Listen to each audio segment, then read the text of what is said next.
Hello everyone, welcome back to my channel. આજે હું તમારા માટે ભીંડાના શાકની રેસીપી લઈને આવી છું। હાજી ફ્રેન્ડ્સ, આમ તો તમે અનેકવાર ભીંડાનું શાક બનાવ્યું હશે, પણ એકવાર જો મારી આ રીતથી ભીંડાનું શાક એ પણ સ્પેશિયલ મસાલા સાથે બનાવી લીધું તો બાકી બધી રીત ભૂલી જશો। ફ્રેન્ડ્સ, આજે આપણે મસાલા દહીં ભીંડીની સબ્જી બનાવવાના છીએ, જે ખાવામાં ખૂબ જ સરસ લાગશે।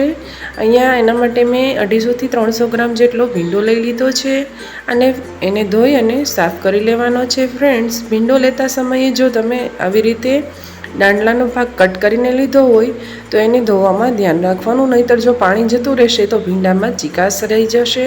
હવે આપણે આ જે કૂણા ભીંડા લીધા છે એનો આગળ પાછળનો ભાગ છે એવી રીતે કટ કરી અને રિમૂવ કરી દેવાનો અને વચ્ચે એક આવી સ્લીટ લગાવી દેવાની અને એના 1-1 ઇંચના આવા નાના એક સરખા આપણે ટુકડા કરી લઈશું। તો ફ્રેન્ડ્સ, આવી રીતે હવે બધો ભીંડો હું સમારી લઈશ। આગળ પાછળનો ભાગ કટ કરી અને વચ્ચે એક સ્લીટ લગાવી દેવાની, જેથી ભીંડામાં ચીકાશ હોય એ સરળતાથી બળી જાય અને એના પછી એક સરખા આવી રીતે ટુકડા કરી લેવાના। ભીંડાને તમે તમારી ઈચ્છા અનુસાર નાની મોટી સાઇઝમાં કટ કરી શકો છો। તો તમે જોઈ શકો છો ફ્રેન્ડ્સ, અહીંયા ભીંડો છે એ સરસ કૂણો છે અને આ ભીંડાને મેં આવી રીતે સ્લીટ લગાવી અને એક સરખી સાઇઝમાં કટ કરી લીધો છે। હવે ચાલો આ ભીંડાના શાકનો વઘાર કરીએ। એના માટે મેં અહીંયા કઢાઈ મૂકી દીધી છે। એની અંદર આપણે 5 થી 6 ટેબલ સ્પૂન તેલ લઈ લેવાનું છે।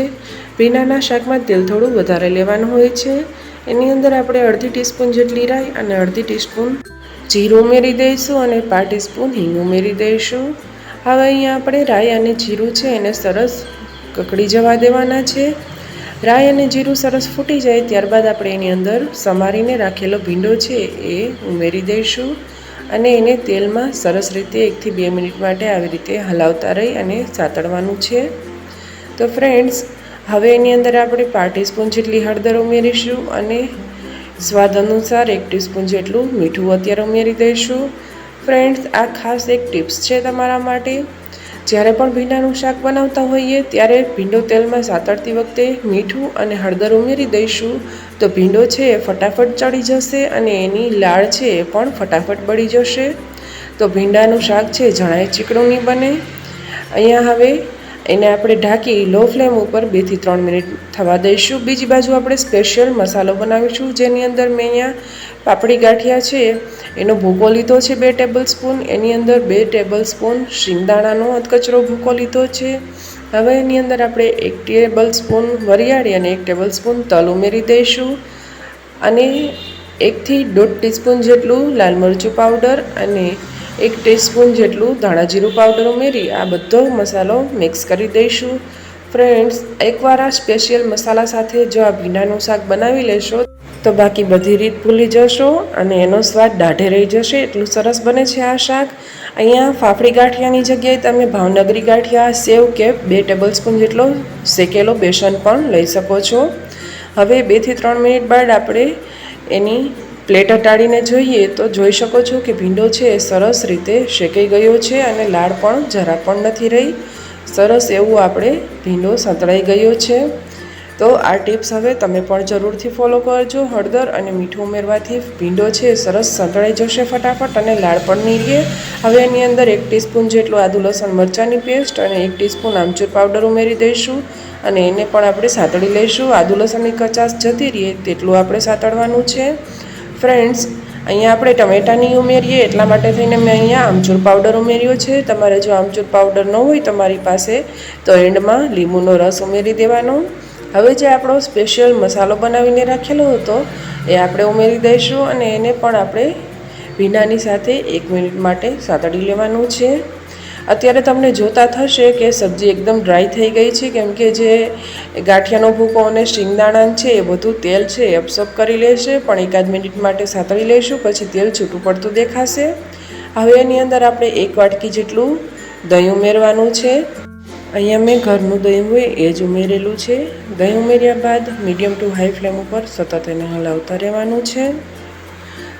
હવે આપણે એને ઢાંકી અને 2 થી 3 મિનિટ માટે થવા દઈશું. તો ફક્ત 2 થી 3 મિનિટમાં તમે જોઈ શકો છો આપણું શાક બનીને રેડી થઈ ગયું છે.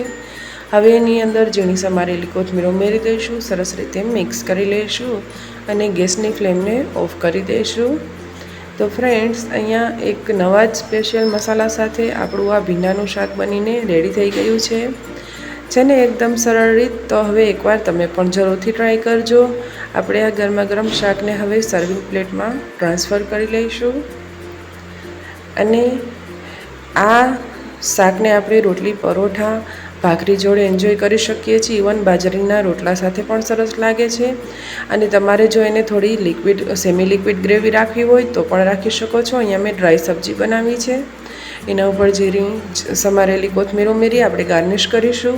તો ફ્રેન્ડ્સ, જોતાં જ મોઢામાં પાણી આવી જાય એવું અને ખરેખર ટેસ્ટી અને સ્વાદિષ્ટ એવું આપણું આ મસાલા દહીં ભીંડીનું શાક બનીને રેડી થઈ ગયું છે.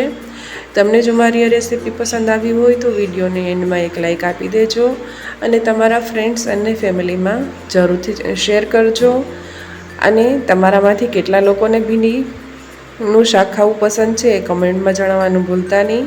તમે જો મારી ચેનલ ઉપર નવા હોય અને હજુ સુધી મારી ચેનલને સબસ્ક્રાઈબ ન કરી હોય તો મારી ચેનલને સબસ્ક્રાઈબ કરજો આવા જ રેસીપીના નવા વિડીયો જોવા માટે. ફરી મળીશું આવી ટેસ્ટી અને લાજવાબ રેસીપી સાથે. ત્યાં સુધી આવજો.